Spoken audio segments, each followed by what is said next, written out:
दोस्तों क्या हो अगर आप रात में सो रहे हो और एक अनजान एलियन यूएफओ आपके गार्डन में आकर क्रैश हो जाए, जिसके बाद वो एलियन आप ही के साथ रहने लगे। कुछ ऐसा ही होता है आज की इस फिल्म की कहानी में। कहानी की शुरुआत होती है और हमें मिल्टन को दिखाया जाता है जो कि अपने शहर की एक मीटिंग में आया था। वहाँ पर शहर के सभी लोग अपने शहर की समस्याओं को गवर्नमेंट को बता रहे थे। खैर अब मीटिंग खत्म हो जाती है और वो सभी लोग अपने अपने घर चले जाते हैं। खैर अब अगली सुबह मिल्टन के घर उसकी बेटी आती है, वो उसके सारे बिल पे कर रही थी। इसके बाद वो मिल्टन के वॉशरूम में जाती है जहाँ पर उसे एक डिब्बा दिखता है जो कि ग्रीन बीन्स का था, जिसे कि किचन में रखा हुआ होना चाहिए था, लेकिन वो वॉशरूम में रखा था। अब वो इस बारे में अपने डैड से पूछती है। वो अपने फादर से कहती है कि हमें डॉक्टर के पास चलना चाहिए क्योंकि उसे लग रहा था कि उसके फादर की याददाश्त कम हो रही है। लेकिन मिल्टन मना करते हुए कहता है कि नहीं बेटा, मैंने खुद ही उसे वहाँ रखा था। खैर अब उसकी बेटी वहाँ से चली जाती है और जब रात में मिल्टन सो रहा होता है तभी उसे बाहर से एक आवाज सुनाई देती है और जब वो बाहर आकर अपने गार्डन में देखता है तो वो पाता है कि वहाँ पर एक यूएफओ क्रैश हुआ है और इससे उसका गार्डन भी बुरी तरह से बर्बाद हो चुका था। इसके बाद वो पुलिस को कॉल लगाता है और उन्हें बताता है कि मेरे गार्डन में एक यूएफओ क्रैश हुआ है। लेकिन पुलिस उसकी बातों पर यकीन नहीं करती है और उससे कहती है कि तुम्हें पता है पुलिस को परेशान करने की सजा क्या होती है। ये तुम्हारा पहला मजाक है, इसलिए हम तुम्हें छोड़ रहे हैं। अगली बार ऐसी हरकत कभी मत करना। इसके बाद वो वापस जाकर सो जाता है। खैर अगली सुबह वो फिर से शहर की उसी मीटिंग में जाता है और फिर से शहर की वही समस्याएं गवर्नमेंट ऑफिसर को बताता है, क्योंकि दरअसल शहर में हो रही समस्याओं को बताना ही उसका काम था। खैर अब शाम को वो फिर से घर आकर सो जाता है, लेकिन तभी फिर से उसे आवाज सुनाई देती है और जब वो बाहर आकर देखता है तो वहाँ पर एक एलियन पड़ा था। मिल्टन उसे देखकर डर जाता है। इसके बाद वो अपनी बेटी को भी कॉल लगाता है, लेकिन उसकी बेटी घर पर नहीं थी, इसीलिए वो एक वॉइस मैसेज छोड़ देता है जिसमें वो कहता है कि 3 दिन पहले हमारे गार्डन में एक यूएफओ क्रैश हुआ था और अब उसमें से एक एलियन भी निकल कर बाहर आ गया है। वो बेहोश हमारे गार्डन में पड़ा है और मुझे समझ नहीं आ रहा है कि मैं क्या करूं। और अब अगली सुबह वो फिर से उसी मीटिंग में जाता है। वैसे तो हर बार वो एक ही बात बोला करता था, लेकिन आज वो यूएफओ और एलियन के बारे में भी बताता है। वहाँ बैठे लोग उसकी बात सुनकर हैरान हो जाते हैं, लेकिन वो मिल्टन से कुछ नहीं कहते क्योंकि उन्हें लग रहा था कि शायद मिल्टन की एज ज्यादा होने की वजह से इसकी याददाश्त कम हो गई है। मिल्टन जब बाहर आता है तो उसके शहर की एक बूढ़ी औरत उस पर गुस्सा होती है। वो उससे कहती है कि मिल्टन, अगर तुम पागलों जैसी बात करोगे तो वो लोग हमारी बात पर विश्वास नहीं करेंगे और हमारे शहर में कुछ भी नहीं सुधरेगा। लेकिन मिल्टन कहता है कि ये सारी बातें सच हैं, जिस पर जोइस बिना कुछ बोले वहाँ से चली जाती है। तभी वहाँ पर सैंडी नाम की एक लेडी आकर मिल्टन से कहती है कि चलो मैं तुम्हें तुम्हारे घर छोड़ देती हूँ। पहले तो मिल्टन उससे मना करता है, लेकिन उसके कई बार कहने पर वो मान जाता है। सैंडी कहती है कि क्या कोई तुम्हारे साथ प्रॉब्लम है, जिस पर मिल्टन कहता है कि हाँ, स्पेसशिप के बारे में मुझे कुछ समझ नहीं आ रहा है कि उसका मैं क्या करूँ, बाकी तो और कोई प्रॉब्लम नहीं है। सैंडी को भी इसकी बातों पर विश्वास तो नहीं हो रहा था, लेकिन वो फिर भी कह देती है कि अगर तुम्हें किसी तरह की मदद चाहिए तो मुझे जरूर बताना। खैर अब मिल्टन अपने घर पहुंच जाता है और वो उसकी गाड़ी से उतरकर चला जाता है और अब सैंडी भी अपनी गाड़ी लेकर वहां से चली जाती है। खैर अब मिल्टन उस एलियन को जाकर देखता है जो कि अब होश में आ चुका था। मिल्टन उसके लिए पानी और एक ब्लैंकेट लेकर जाता है। वो उस ब्लैंकेट को उसे उड़ा देता है क्योंकि बाहर काफी ज्यादा ठंड थी। जब अगली सुबह वो बाहर आकर देखता है तो गार्डन में कोई भी नहीं था, लेकिन इधर उधर देखने पर उसे एक कोने में वही एलियन बैठा हुआ दिखाई देता है और रात में मिल्टन ने जो उसे पानी दिया था वो भी उसने पी लिया था। उस छोटे एलियंस को बहुत ज्यादा ठंड लग रही थी, इसीलिए मिल्टन उसे इशारे से अंदर चलने के लिए कहता है, जिसके बाद वो उसके लिए कई तरह के खाने भी बनाता है क्योंकि मिल्टन को नहीं पता था कि वो क्या खाता है। उस एलियन के सामने खाना आते ही वो सिर्फ एप्पल खाता है, लेकिन प्रॉब्लम ये थी कि मिल्टन के घर में सिर्फ एक ही एप्पल था और इस एलियन को काफी भूख लग रही थी, इसीलिए मिल्टन सुपरमार्केट से एप्पल खरीदने के लिए जाता है। वहाँ पर शॉपकीपर उससे पूछता है कि तुम इतने सारे एप्पल्स क्यों ले जा रहे हो, जिस पर मिल्टन उससे कहता है क्योंकि मेरे घर में एक एलियन है जो कि सिर्फ एप्पल ही खा रहा है। खैर अब एलियन की हालत भी थोड़ी सुधर जाती है और इसके बाद मिल्टन उसे अपने घर की सारी जगहें दिखाता है। हालांकि एलियन अभी तक बोल नहीं रहा था और ये भी नहीं पता था कि उसे कुछ समझ आ भी रहा है या नहीं। मिल्टन से फोटो दिखाते हुए अपनी बेटी के बारे में भी बताता है। खैर अब अगले सीन में हमें मिल्टन की बेटी डेनिस को दिखाया जाता है जो कि उसी मॉल में शॉपिंग करने के लिए आई हुई थी और ये काम वाला लड़का डेनिस को उसके फादर के बारे में बताता है कि वो उससे क्या क्या कह रहे थे। अब डेनिस भी ये बात सुनकर हैरान होती है और वो गुस्से में अपने फादर के घर जाती है। वो अपने फादर से कहती है कि डैड, तुम 78 साल के हो गए हो और तुमने अभी तक अपना कोई भी टेस्ट नहीं कराया है, तो आप अभी तुरंत मेरे साथ चेकअप के लिए चलेंगे। और मैं ना बिल्कुल भी नहीं सुनना चाहूंगी, लेकिन मिल्टन कहता है कि बेटा इसकी कोई भी जरूरत नहीं है, लेकिन ठीक है अगर तुम इतना कह रही हो तो मैं जरूर चलूंगा।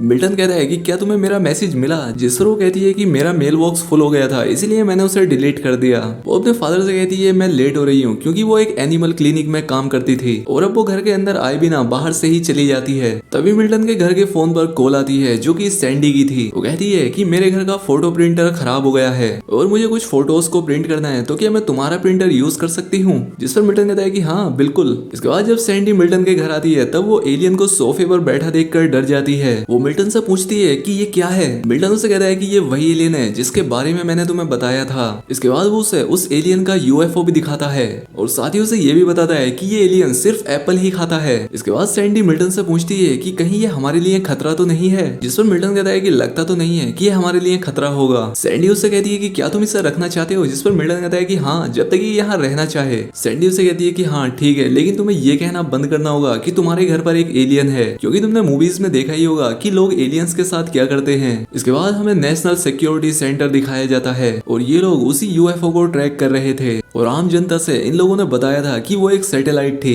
दूसरी तरफ एलियन और मिल्टन रात में टीवी देखते हुए सो जाते हैं। जब मिल्टन सुबह सोकर उठता है तो वो देखता है कि उसके पास एक पेपर रखा हुआ था जिस पर कि एक बिल्ली का कार्टून बना था जो कि उस एलियन ने बनाया था, लेकिन वो यहाँ पर नहीं था। मिल्टन जब अपने गार्डन में आकर देखता है तो वो पाता है कि वो एलियन अपने स्पेसशिप को रिपेयर कर रहा था।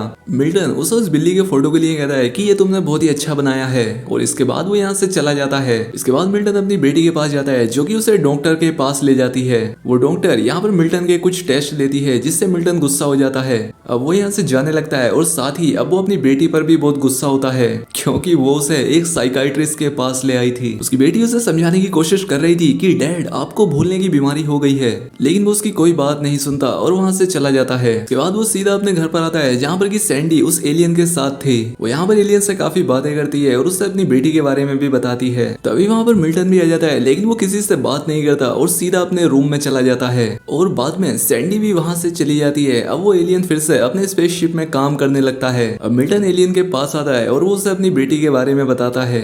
साथ ही वो उसे ये भी बताता है कि मेरा एक बेटा भी है जिससे मैं ज्यादा बात नहीं करता हूँ। अब अगले दिन सैंडी फिर से मिल्टन के घर आती है और वो उसे अपनी बेटी की टी शर्ट पहनाती है। अब ये दोनों यहाँ पर उसका नाम जूल्स रख देते हैं। खैर अब रात में ये दोनों जूल्स के साथ डिनर कर रहे थे। तभी वहाँ पर जोइस आ जाती है और वो इन दोनों से कहती है कि मैंने एलियन को देख लिया है। दरअसल जोइस इन पर पिछले कई दिनों से नजर रख रही थी। दरअसल वो जेलिस थी कि ये दोनों एक दूसरे के साथ इतना हैंग आउट क्यों कर रहे हैं। और अब इसके बाद ये दोनों जोइस को भी अपने साथ बैठा लेते हैं और अब जूल्स उन्हें फिर से कैट की पिक्चर बनाकर देता है। उस पिक्चर में 7 बिल्लियां बनी हुई थी। अब अगले दिन सैंडी के घर एक आदमी उससे मिलने के लिए आता है। दरअसल सैंडी एक स्पिरिचुअल गुरु थी और वो उससे इसी बारे में बात करने के लिए आया था। वो सैंडी की परमिशन लेकर उसके वॉशरूम में चला जाता है। दूसरी तरफ हम जोइस को देखते हैं जो कि जूल्स से बात कर रही थी और वहाँ पर मिल्टन भी होता है।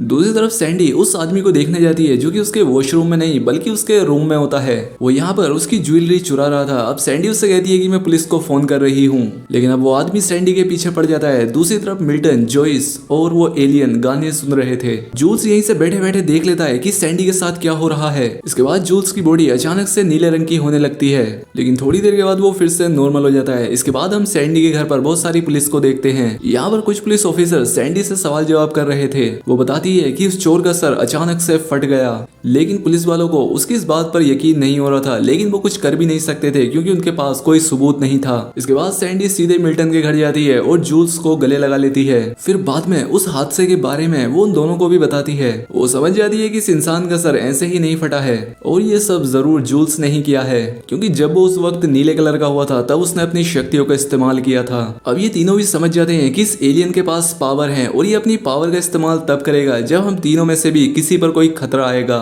इसके बाद इन लोगों को पास ही में एक बिल्ली मिलती है जिसके पास एक बिल्ली की ही पिक्चर पड़ी थी और इस पिक्चर को जूल्स ने ही बनाया था, लेकिन इस बार इस पिक्चर में सिर्फ 6 ही बिल्लियां थी। इससे ये लोग समझ जाते हैं कि जूल्स को बिल्ली की जरूरत है। दूसरी तरफ पुलिस काफी कंफ्यूज हो रही थी कि सैंडी के घर में आखिर वो चोर कैसे मरा। इसके बाद पुलिस सैंडी पर नजर रखने लगती है। अब एक दिन वो सैंडी और मिल्टन को बिल्ली पकड़ते हुए देख लेते हैं। दूसरी तरफ नेशनल सिक्योरिटी के लोग किसी तरह से उस वॉइस मैसेज को सुन लेते हैं जो कि मिल्टन ने अपनी बेटी डेनिस को भेजा था और बाद में ये लोग उसकी वो कॉल भी सुन लेते हैं जो कि मिल्टन ने पुलिस को की थी, ये बताने के लिए कि उसके घर में एक एलियन है। दूसरी तरफ मिल्टन के घर में 5 बिल्लियां हो गई थी, लेकिन एक बिल्ली उन्हें मिल नहीं रही थी और अब इसीलिए मजबूर होकर जोइस को इन्हें अपनी बिल्ली देनी पड़ती है। जोइस को अपनी बिल्ली देते हुए बहुत दुख हो रहा था, लेकिन फिर भी वो उसे दे देती है। इसके बाद जूल्स उन बिल्लियों के ऊपर एक कपड़ा डालता है और वो बिल्लियां एक कैप्सूल में बदल जाती हैं। वो उस कैप्सूल को अपनी शिप में लगाता है तो उसकी शिप ठीक हो जाती है और अब उसका यूएफओ उड़ना शुरू कर देता है। अब मिल्टन सैंडी और जॉयस से कहता है कि मैं जूल्स के साथ जा रहा हूँ, लेकिन तभी मिल्टन की बेटी का फोन आ जाता है। वो मिल्टन से कहती है कि सैटरडे को मैं आपके साथ लंच करना चाहती हूँ। अब मिल्टन यहाँ पर सोच ही रहा होता है कि वो जूल्स के साथ जाए या नहीं